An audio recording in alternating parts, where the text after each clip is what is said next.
Astaghfirullahal azim alladzi la ilaha illa huwal hayyul qayyum wa atubu ilaihi. A'udzu billahi minasy syaithanir rajim. Bismillahirrahmanirrahim. Assalamualaikum warahmatullahi wabarakatuh.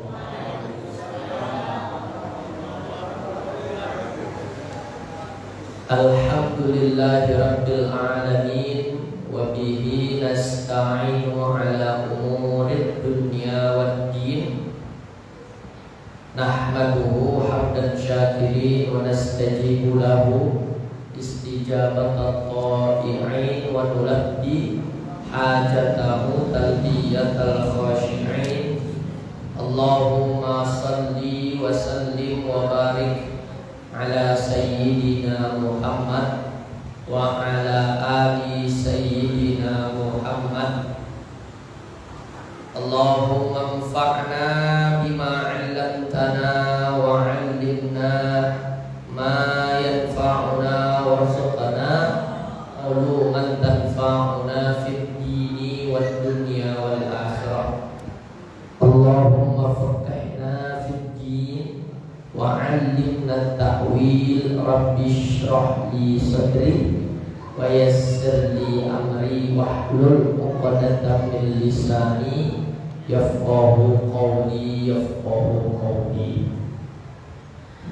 Bapak-bapak, ibu-ibu, para orang tua kami yang saya hormati, jamaah yang dirahmati Allah Subhanahu wa ta'ala, mari kita meningkatkan syukur kita kepada Allah Subhanahu wa ta'ala atas berbagai macam limpahan nikmat, rahmat, karunia, pertolongan dan petunjuk yang senantiasa tercurah kepada kita semua, sehingga kita dapat berkumpul di masjid yang sama-sama kita cintai. Kemudian sholawat berkangkaikan salam tak pernah bosan untuk selalu kita hadiahkan kepada junjungan kita, teladan kita, Nabi besar Muhammad sallallahu alaihi wasallam. Allahumma salli wa sallim wa barik alaihi. Semoga dengan memperbanyak sholawat kepada Nabi Muhammad, kelak di hari kiamat kita termasuk umatnya Nabi Muhammad yang mendapatkan syafaat. Amin ya rabbal alamin. A'udzu billahi minasy syaithanir rajim. Bismillahirrahmanirrahim. Qul a'udzu birabbil falaq min syarri ma khalaq wa min syarri ghasiqin idza waqab wa min syarrin naffatsati fil 'uqad wa min syarri hasidin idza hasad. Bapak Ibu yang dirahmati Allah Subhanahu wa ta'ala, malam ini kajian kita bertemakan tafsir, yang mana kita akan membahas tafsir Quran surah Al-Falaq,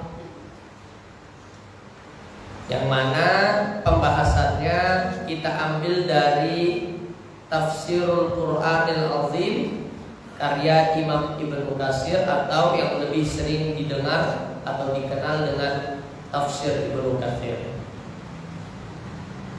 Bapak Ibu yang dirahmati Allah, banyak sekali hadis-hadis yang berbicara tentang Quran surah Al-Falaq.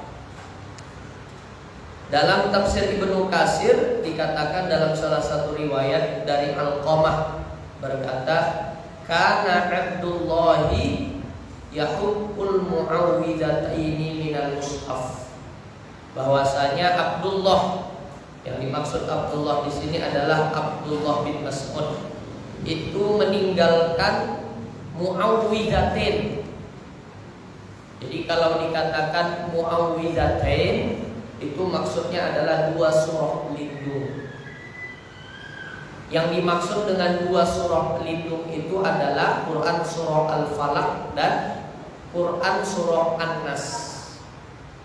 Ada muawwidzatain, ada muawwidzat namanya. Muawwidzat itu adalah 3 surah pelindung.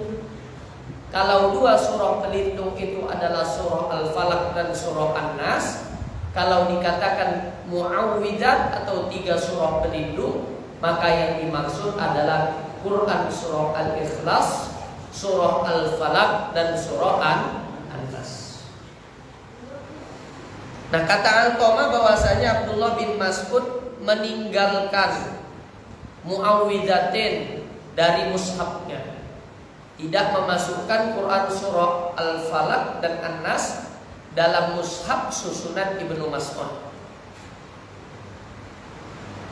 Kemudian ia berkata, innama amara Rasulullah ayyata'awwadza bihima. Bahwasanya Rasulullah sallallahu alaihi wasallam memerintahkan agar kita senantiasa berlindung dengan membaca kedua surah tersebut. Walam yakun Abdullah yaqra bihima. Akan tetapi Abdullah bin Mas'ud tidak menjadikan Quran surah Al-Falaq dan An-Nas sebagai bagian daripada Al-Quran.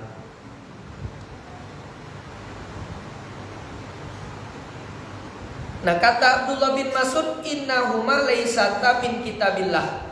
Bahwasanya Quran surah Al-Falaq dan An-Nas itu bukan termasuk bagian daripada Al-Quran. Itu pandangan Ibnu Mas'ud. Nah, kata Ibnu Katsir, hadza masyhur, ini masyhur di kalangan para fuqaha, ahli fikih maupun ahli qiraat, bahwasanya memang Ibnu Mas'ud tidak memasukkan surah Al-Falaq dan An-Nas sebagai bagian daripada mushaf. Nah, kata Ibnu Katsir, bisa jadi Ibnu Mas'ud berpendapat demikian karena dia belum pernah mendengarnya langsung dari Nabi Muhammad SAW. Dan bisa jadi meskipun Ibnu Mas'ud pernah berpendapat bahwa surah Al-Falaq dan surah An-Nas itu bukan bagian daripada Al-Quran, itu merupakan pendapatnya dulu.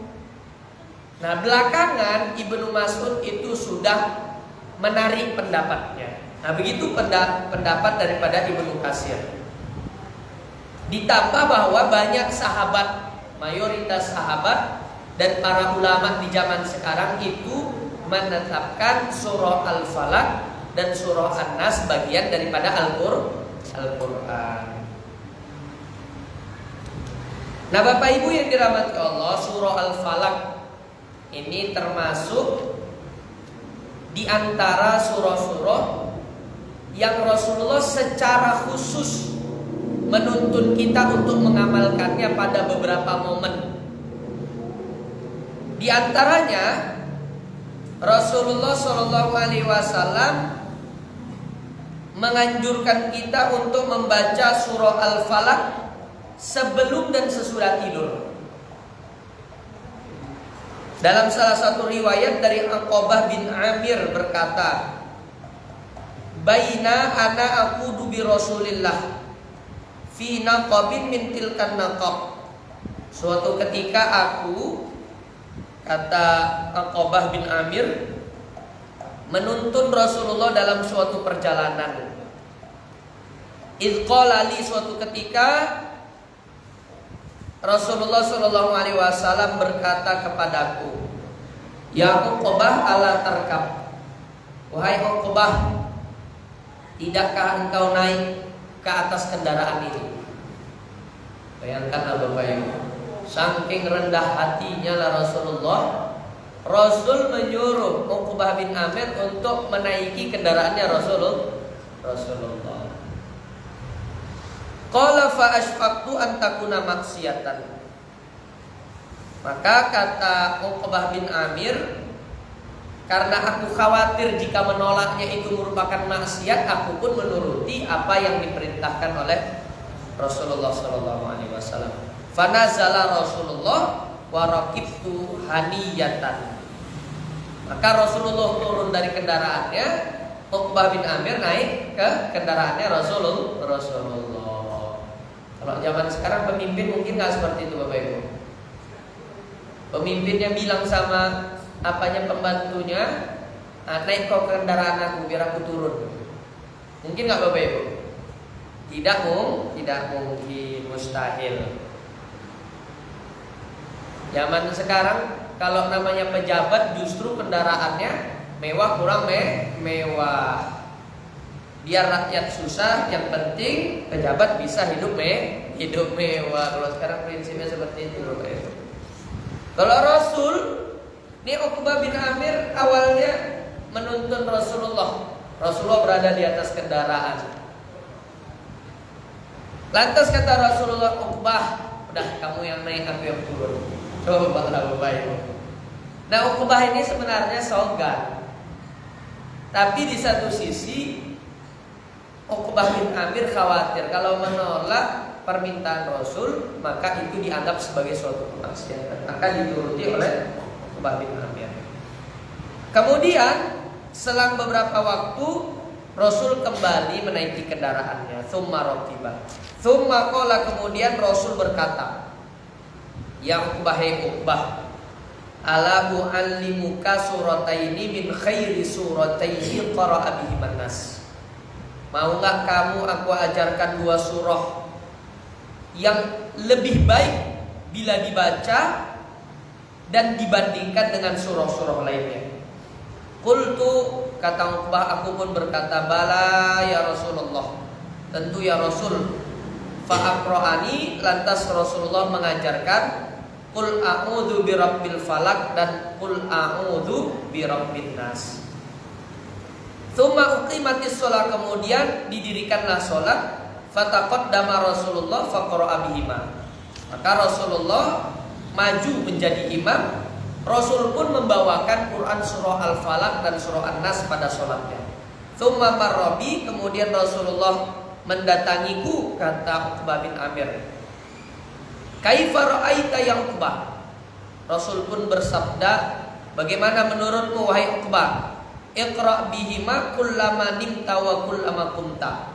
Amalkan wahai Uqbah, bacalah Quran surah Al-Falaq dan Quran surah An-Nas setiap kamu tidur dan setiap kamu bangun tidur.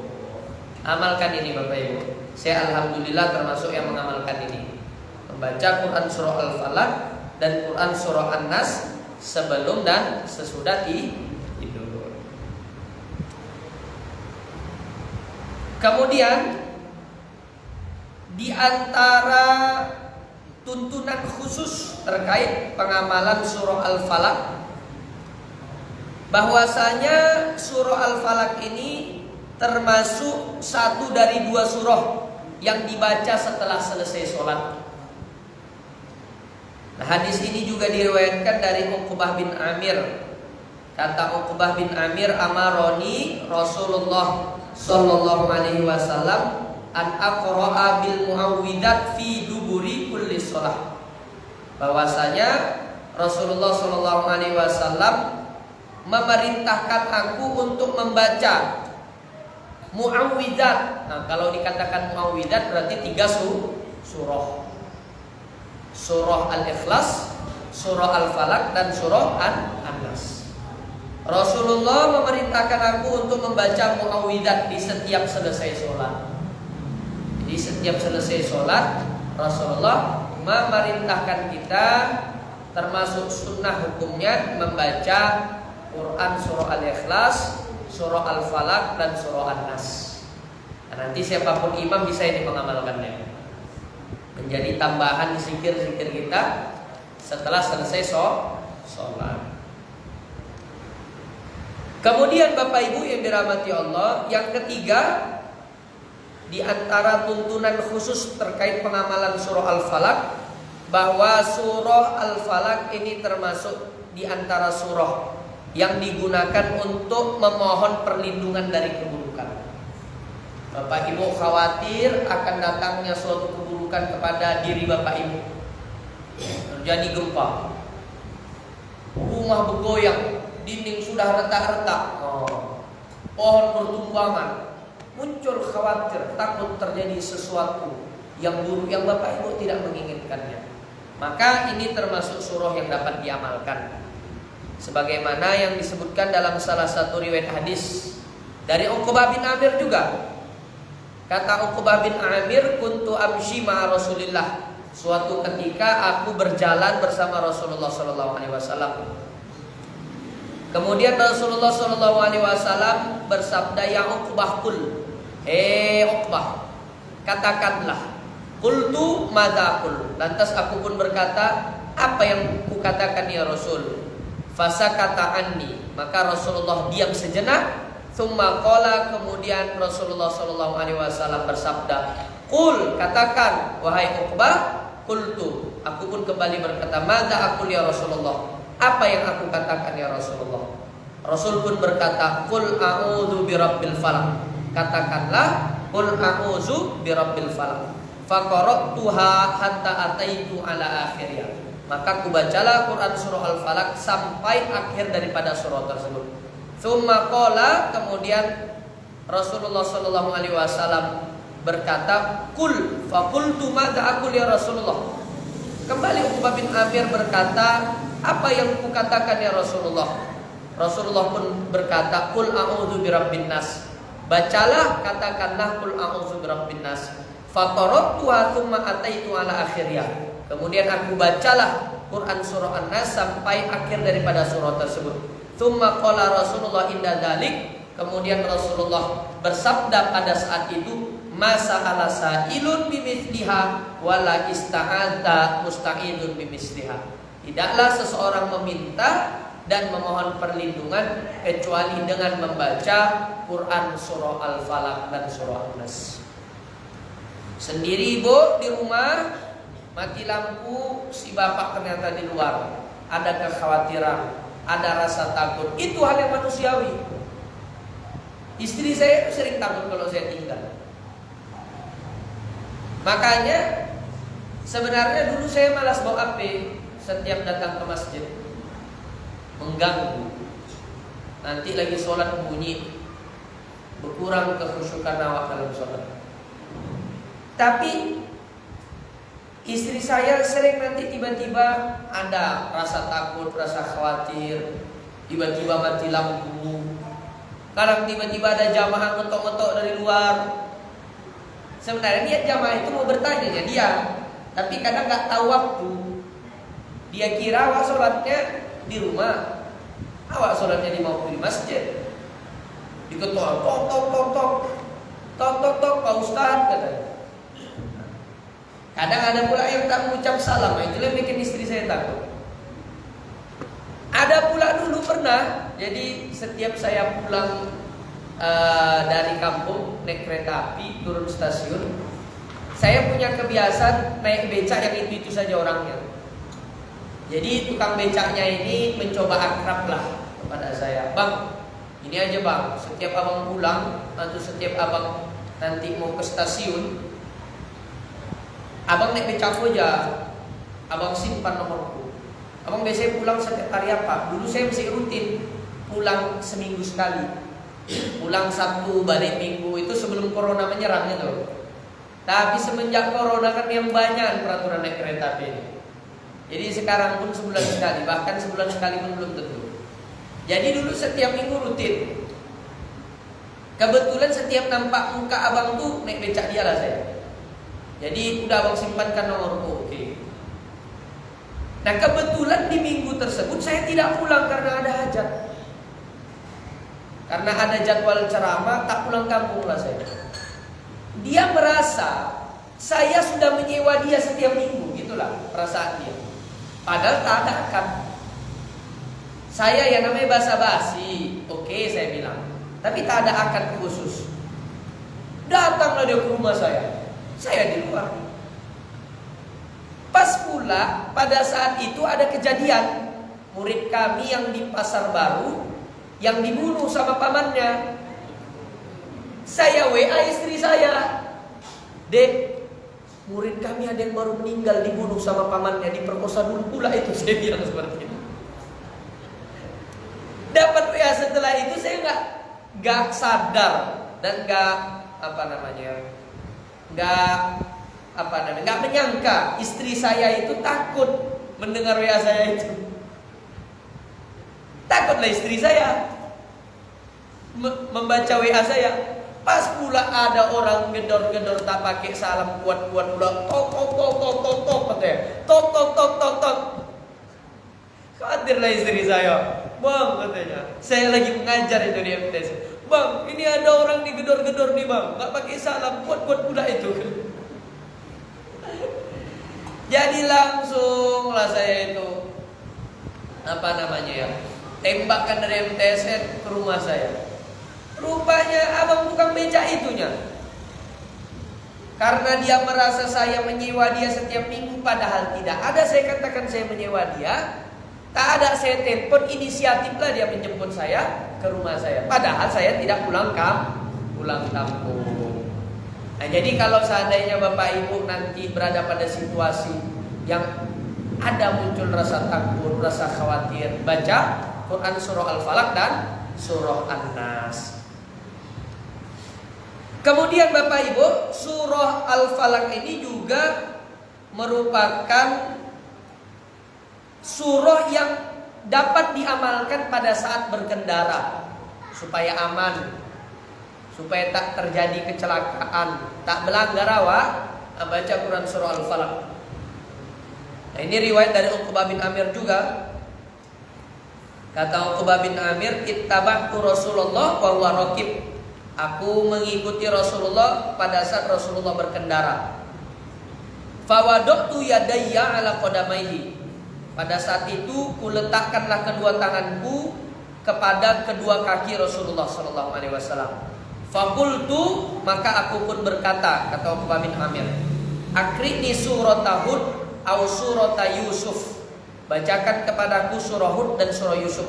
Faqala, kemudian Rasulullah sallallahu alaihi wasallam bersabda, lan taqra'a syai'an anfa' indallah min kul a'udzu birabbil falaq. Tidaklah kamu membaca sesuatu dari surah yang terdapat di dalam Al-Quran yang lebih bermanfaat melebihi pada saat kamu membaca Quran surah Al-Falaq. Nah, karena Rasulullah pada saat itu konteksnya sedang berkendara, nah seolah-olah Rasulullah mengatakan, kalau sedang kamu berkendara maka tidak ada surah yang lebih baik untuk dibaca melebihi Quran surah Al-Falaq. Nah, Quran surah Al-Falaq ini juga termasuk di antara surah yang dibaca pada saat kita terkena penyakit. Nah, kata Imam Malik dari Ibnu Syihab, dari Urwah, dari Aisyah. Nah, kata Aisyah, Rasulullah sallallahu alaihi wasallam idza ishtaka yaqra ala nafsihi bil muawwidataini wa yanfuz. Bahwasanya Rasulullah sallallahu alaihi wasallam apabila terkena penyakit, Rasulullah membaca Quran surah Al-Falaq dan An-Nas. Kemudian menghembuskannya ke bagian yang terkena penyakit tersebut. Sakit bagian tangan, baca Quran surah Al-Falaq dan Quran surah An-Nas. Kemudian hembuskan. Ustaz udah amalkan tak sembuh juga. Nah, kalaupun tak sembuh, qadarullah paling tidak kita dapat pahala mengamalkan sunnah Nabi. Kan begitu kita Bapak Ibu. Ketika kita mengamalkan apa yang dilakukan oleh Rasulullah, kalaupun kita tidak mendapatkan fadilah keutamaan daripada apa yang diamalkan Rasul tersebut, pinomat kita dapat pahala mengamalkan sunnah. Dulu pernah saya ajari Bapak Ibu, kalau Bapak Ibu mau lapang rezekinya, setiap mau masuk rumah baca apa? Baca surah Al-Ikhlas. Udah Bapak Ibu amalkan ini? Insyaallah ya. Setiap mau masuk rumah mengucap salam, kemudian setelah itu baca Quran surah Al-Ikhlas. Insyaallah lapang rezeki Bapak Ibu. Saya termasuk yang sudah mengamalkan. Nah, kalaupun Bapak Ibu setelah mengamalkannya belum juga lapang rezekinya, pinomat dapat pahala mengamalkan sunnah. Nah, falamma ishtadda waja'u, kata Sayyidah Aisyah, setiap kali penyakit itu bertambah parah, kuntu aqra alaihi bil muawwidat. Kata Sayyidah Aisyah, maka aku menambahkan Quran surah Al-Ikhlas.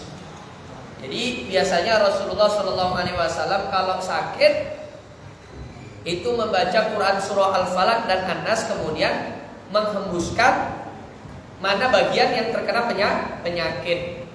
Nah, setiap kali penyakit itu bertambah parah, maka Sayyidah Aisyah tidak hanya membaca surah Al-Falaq dan surah An-Nas, melainkan juga menambahkannya dengan surah Al-Ikhlas.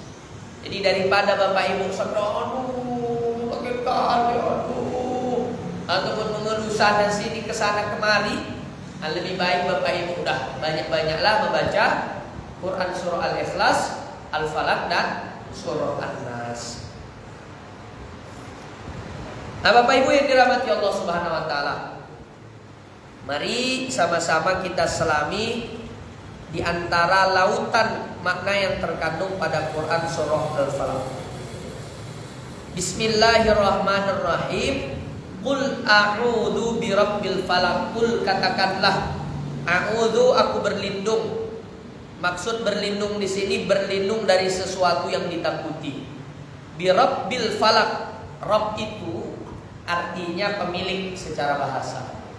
Rabbi, pemilik diriku. Rabbuka, pemilik dirimu. Hanya saja sering para ulama menerjemahkannya dengan kata Tuhan. Jadi Rabbi Tuhanku, Rabbuka Tuhanku. Tetapi secara bahasa itu artinya pemilik. Rabb, pemilik. Al-Falaq, apa arti Al-Falaq? Para ulama memiliki pendapat yang beragam untuk memahami arti Al-Falaq. Pendapat yang pertama, Al-Falaq itu artinya subuh, waktu subuh. Pendapat yang kedua, Al-Falaq itu artinya adalah makhluk. Pendapat yang ketiga, Al-Falaq itu artinya adalah penjara yang terdapat di neraka Jahanam. Jadi di neraka Jahanam itu ada penjara, yang apabila dibuka penjara tersebut, setiap yang berada di dalam penjara tersebut akan berteriak. Jadi di neraka Jahanam ada penjara. Masuk neraka Jahanamnya udah habis kita. Apalagi masuk ke penjara khusus yang terdapat di neraka Jahanam. Jadi di neraka Jahanam itu ada penjara yang kalau seandainya dibuka penjara tersebut, maka terdengarlah suara teriakan orang yang berada di penjara tersebut. Nah, ada pula yang berpendapat bahwa Al-Falaq itu merupakan nama sumur yang terdapat di dalam neraka Jahanam, yang mana sumur tersebut memiliki penutup di atasnya. Setiap kali dibuka penutup tersebut, maka keluarlah api yang menyambar. Jadi ada pendapat ulama yang mengatakan bahwa Al-Falaq itu nama sumur yang terdapat di neraka Jahanam. Punya penutup, kalau dibuka penutupnya menyambar api. Nah, ada pula yang berpendapat Al-Falaq itu nama lain daripada neraka Jahanam. Jadi kalau dikatakan Al-Falaq, maka yang dimaksud adalah neraka Jahanam. Tetapi pendapat yang paling benar itu adalah pendapat yang pertama. Apa tadi pendapat pertama? Bahwa Al-Falaq itu artinya adalah waktu subuh. Makanya qul a'udzu birabbil falaq. Katakanlah, aku berlindung kepada pemilik waktu subuh, ataupun kepada Tuhan Allah Subhanahu wa taala, pemilik waktu subuh. Min syarri ma khalaq. Min syarri, dari segala keburukan. Ma khalaq, yang Allah ciptakan. Maksud yang Allah ciptakan yaitu dari segala keburukan yang dilakukan oleh makhluknya Allah. Apa di antara keburukan yang dilakukan oleh makhluknya Allah? Begal. Ada orang membegal, kan keburukan yang dilakukan oleh makhluknya Allah. Apa lagi? Ada orang merendahkan Bapak Ibu, dimaki-makinya Bapak Ibu, itu termasuk min syarri ma khalaq, keburukan yang dilakukan oleh makhluk-makhluknya Allah. Ataupun ada yang menipu Bapak Ibu, itu termasuk min syarri ma khalaq. Nah, banyaklah Kalau kita bicara keburukan banyak, apalagi di zaman sekarang ini. Kayak yang lebih banyak lagi keburukan daripada kebaikan. Kalau kata Hasan Al-Basri, maksud min syarri ma khalaq, yaitu dari neraka jahanam, iblis dan keturunannya. Maksud daripada min syarri ma khalaq itu adalah dari neraka jahanam, iblis dan keturunannya. Jadi iblis itu merupakan nama dari salah satu jin. Jadi iblis itu merupakan kakek moyangnya jin. Keturunannya iblis itu ya jin-jin lainnya, itu keturunan iblis itu semua. Kalau kita kakek moyangnya adalah Nabi Adam. Kalau jin itu kakek moyangnya adalah iblis. Nah, Bapak Ibu yang dirahmati Allah, jadi iblis itu punya keturunan-keturunan yang menjadi kaki tangannya untuk menjerumuskan manusia. Nah, kalau dalam kitab Ihya itu ada 7 setidaknya yang menjadi kaki tangannya iblis untuk menjerumuskan kita pada perbuatan dosa. Ada namanya yang pertama Zalambur. Zalambur ini keturunan iblis yang menggoda manusia di pusat-pusat perbelanjaan. Supaya apa? Supaya kita menjadi orang yang mubazir. Dari rumah niatnya mau menghabiskan uang 100.000. Begitu nyampe ke pusat perbelanjaan, mau selera ini ambil, selera itu beli. Sehingga Bapak Ibu belanja melebihi dari yang dibutuhkan. Kalau hanya sekedar memenuhi kebutuhan tidak masalah. Yang jadi masalah melebihi kebutuhan. Punya mobil tak masalah.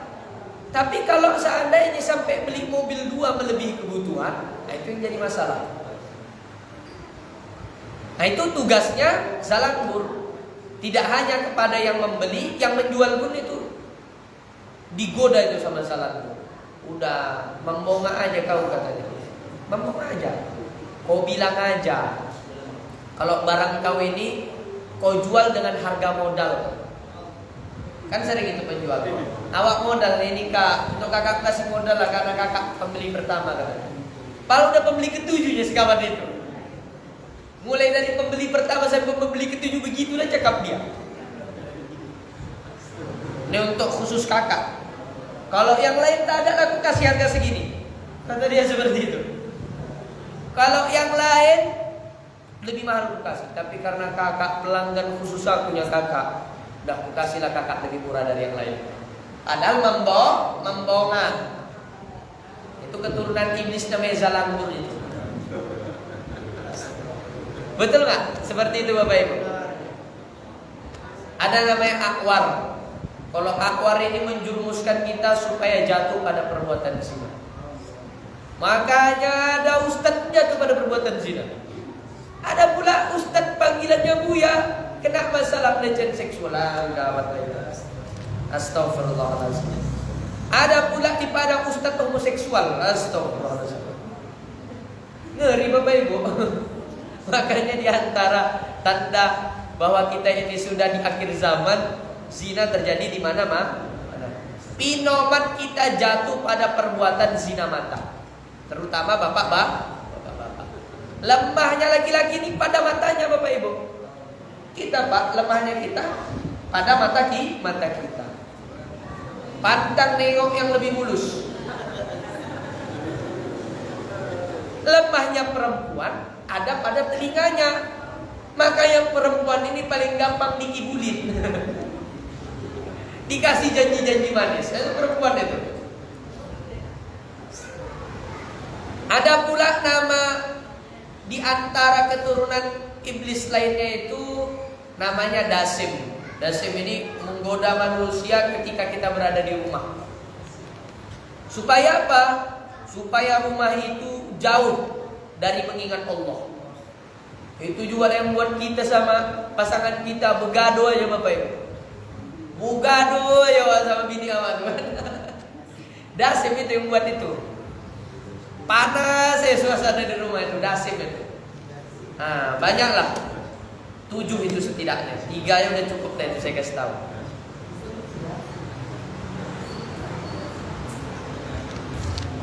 Nah, Bapak Ibu yang dirahmati Allah, pada ayat yang selanjutnya, wa min syarri ghasiqin idza waqab. Wa min syarri ghasiqin, yaitu dari keburukan ghasiq. Ghasiq itu kejahatan malam, keburukan atau kejahatan malam, idza waqab, apabila malam ini telah gelap gulita. Makanya Bapak Ibu, kejahatan itu paling sering terjadi di malam hari. Orang kemalingan banyak kapan? Malam hari. Pembegalan banyak kapan? Malam hari. Sihir terjadi kapan? Malam hari. Orang kesurupan banyak kapan terjadi? Malam hari. Meskipun tidak menutup kemungkinan keburukan-keburukan itu terjadi di siang dan pagi hari. Tapi memang benar itu. Keburukan itu banyak terjadi di malam hari. Kemudian ayat keempat, wa min syarrin naffatsati fil 'uqad. Dari keburukan wanita-wanita tukang sihir yang melakukan hembusan-hembusan pada buhul. Tahu Bapak Ibu buhul? Buhul itu gulungan benang yang disimpul. Itu namanya buhul. Jadi salah satu teknik menyihir itu yang sering dilakukan oleh zaman dulu itu adalah membuat buhul atau gulungan-gulungan benang. Melalui gulungan benang itu maka terjadilah keburukan pada seseorang yang ingin ia tuju. Nanti kita sampaikan salah satu riwayatnya nanti. Kemudian wa min syarri hasidin idza hasad, yaitu dari keburukan orang yang dengki atau hasud sama itu, atau bahasa Indonesianya dengki. Bapak Ibu yang dirahmati Allah, ini penting di riwayatnya ini. Ada riwayat yang bercerita bahwasanya pernah suatu ketika Nabi itu selama 6 bulan terkena sihir. Jadi sekelas Nabi saja pernah terkena sihir. Makanya tidak menutup kemungkinan kita ini juga bisa jadi kalau ada orang berniat buruk, kita disihir oleh orang lain, dijampi-jampi. Nah, bagaimana yang dirasakan Rasul itu dalam benaknya melihat seolah-olah ada yang mendatanginya, padahal tidak ada yang mendatangi beliau. Maka datanglah 2 malaikat untuk menjenguk Rasulullah. Salah seorang dari 2 malaikat tersebut itu duduk di bagian kepala Rasul. Kemudian malaikat lainnya duduk di bagian kaki Rasul. Kemudian salah satu dari malaikat tersebut berkata, "Ma balu?" Ini apa ini yang terjadi? Malaikat lainnya berkata, "Matbub." Wah, ini diguna-guna ini Rasul ini. "Wa man tabbahu?" Kata malaikat lainnya berkata, "Siapa yang menyihir ini? Siapa yang mengguna-guna?" Malaikat lainnya pun berkata, Labid bin Aqsam. Jadi yang mengguna-guna itu adalah Labid bin Aqsam. Pada riwayat hadis lainnya dari Ibnu Abbas dan Aisyah, bahwasanya dulu Nabi itu punya salah seorang pembantu dari keturunan Yahudi. Lantas pembantu Nabi tersebut dirayu oleh orang-orang Yahudi supaya mengambil rambut dan potongan gigi sisirnya Rasulullah. Jadi pembantunya Rasul ini disuruh sama orang-orang Yahudi, kau ambil dulu rambut Rasul dan potongan gigi sisirnya Rasul. Sisir itu kan bergigi. Jadi orang-orang Yahudi menyuruh pembantu Rasul yang keturunan Yahudi untuk mengambil potongan rambut Rasul dan gigi sisirnya Rasulullah. Yang namanya didesak, kemudian sama-sama orang Yahudi, pembantunya Rasul tersebut pun terbujuk. Nah, ternyata rambut Rasulullah dan potongan gigi sisir tersebut itu digunakan agar orang-orang Yahudi tersebut mengirimkan sihir kepada Rasulullah. Maka Rasulullah sakit pada saat itu. Kemudian datanglah dua malaikat untuk menceritakan bahwa Rasulullah SAW terkena sihir. Kemudian setelah Rasulullah diberitahu, Rasulullah memerintahkan para sahabat untuk mengambil gulungan benang, yang mana gulungan benang tersebut terdapat di salah satu sumur yang sudah ditimpa batu. Dan ternyata sumur tersebut airnya berwarna merah seperti warna henna. Maka para sahabat pun mengangkat batu tersebut, kemudian diambil gulungan benang tersebut, diserahkan kepada Rasulullah. Nah, gulungan benang tersebut itu jumlah gulungannya berjumlah 12. Sehingga Bapak Ibu yang dirahmati Allah, setiap Rasulullah SAW membacakan Quran surah Al-Falaq dan surah An-Nas, dari setiap ayat yang dibaca terbukalah simpul atau gulungan benang tersebut. Masuk ayat yang selanjutnya terbuka simpul kedua, masuk ayat yang selanjutnya terbuka simpul ketiga, masuk ayat yang selanjutnya terbuka simpul keempat, sampai yang terakhir dibaca Quran surah An-Nas pada ayat terakhir minal jinnati wan nas, terbukalah semua gulungan benang tersebut, terbebaslah Rasulullah dari sihir orang-orang Yahudi. Maka Bapak Ibu yang dirahmati Allah Subhanahu wa taala, ini Quran surah Al-Falaq termasuk surah yang penting untuk diamalkan. Pinoman sebelum tidur dan setelah tidur. Mau berkendara baca Quran surah Al-Falaq.